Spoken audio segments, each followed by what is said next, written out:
it's interesting because when I was looking at the work, I was looking at the Rome paintings and these paintings that were from Germany, and I was thinking about in my own work, there definitely is a sense of wanting to work in different places. So wanting to write novels that are set out, not in New York, not in the worlds I grew up in. I'm curious to hear a little bit more about the influence of travel and place and sort of where you're going and looking for things at this, time, I guess. Yeah, well, one of my earliest inspirations, like in terms of sustained inspiration, came from being on the beach in southern France. And again, it took the form of, initially, of just tons of photographs that I took of people on the beach. And the thing that I was profoundly struck by was that there was this kind of, from an American point of view, was kind of bizarre public relationship between, the nudity and social interaction. And,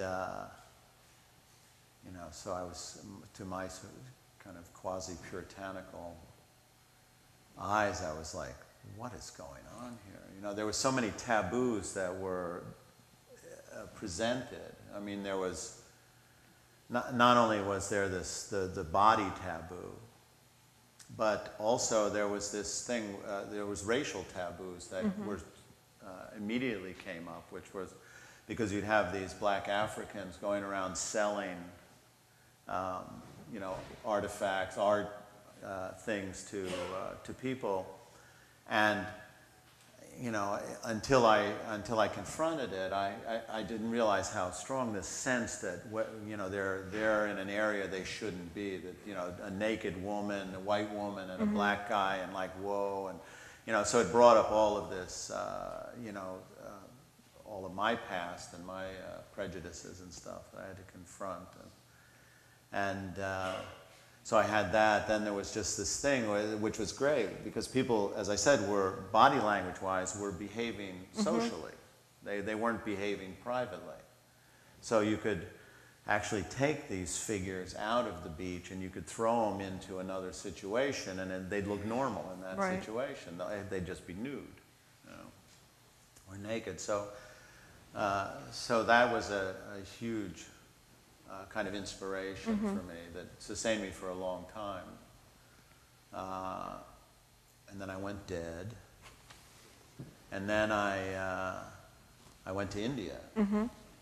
And in India, which I hadn't planned on doing anything from India, I couldn't believe what I saw there. That was just I'd never had such a profound effect of otherness. And I felt so alien. I assumed that, in the world you can read body language. You can see when a situation, you can sense when a situation is dangerous or welcoming, or, whether this is something, other than just spoken word. And when I went to India, I realized I have no idea what I'm experiencing here. I don't know whether it's threatening or fabulous or whatever. Visually it was incredibly stunning. So, and I had a thing. I realized, which I'd never had that experience before. I realized I will never understand this culture. Yeah. And I knew it the day we were driving back from the Taj Mahal, and I saw a person hitchhiking with a bear.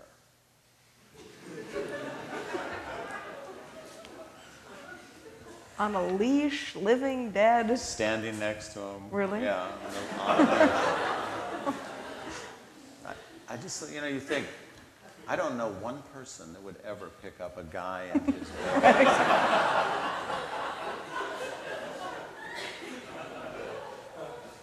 Anyway. That's funny. When I look at those paintings, I do think of all the bodies of work that there is something very kind of mysterious and sometimes fearful and sometimes exhilarated in those paintings. and sometimes both at once. Well, I remember when I did them, people, you know, I showed them, and there was some kind of critique about them based on a kind of colonialist mentality, and you know, I'm sort of reviving a 19th century colonialism.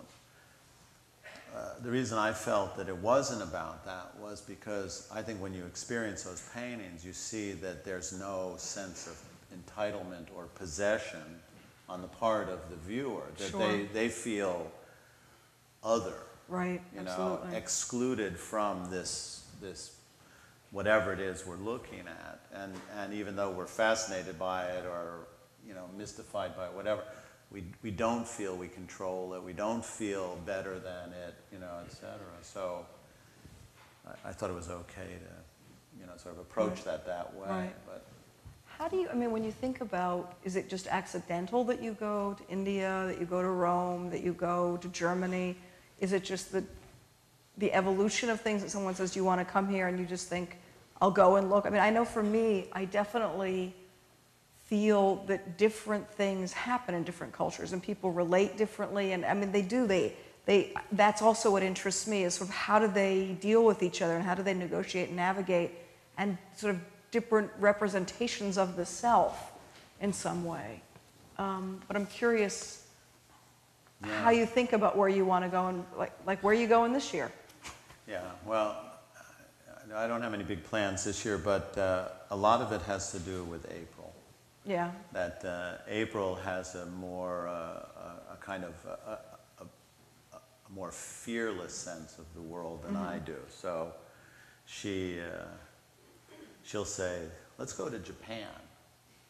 You know, it's like, okay, you know, etc. So it was that. I mean, with India, we were invited to India by a family that has a program there for artists that it seemed like it. And I'm, you know, even when I was a hippie, I never wanted to go to India. I couldn't stand the smell of patchouli oil. Right, and right. all that. That's I just thought, you know, I'm not into the religious aspect of it, and you know, so. And it just seemed like all I was going to do is go see horrible poverty. Right. So I didn't want to go, but then April wanted to go, and here was a situation where we would be taken care of. Right. You know, so I said okay, and you know, so there's that. And I don't think I've ever sort of said I have to go here because I think here's where some interests lie. It's really more like I kind of blow in the wind, and I find it. I mean, I went to Japan, and I didn't see anything there that I could paint. I saw beautiful things. But what I found with Japan was that they're so aestheticized to begin with, that they're all about controlling the way they present themselves to you. I didn't have another way of looking at it. Right. You know, they were so, there were no cracks in I was going to say a point of entry, exactly. yeah. So I couldn't do anything with it, and I didn't. Whereas with India, it was like chaos. You could enter it and leave it on so many different ways that it was stimulating.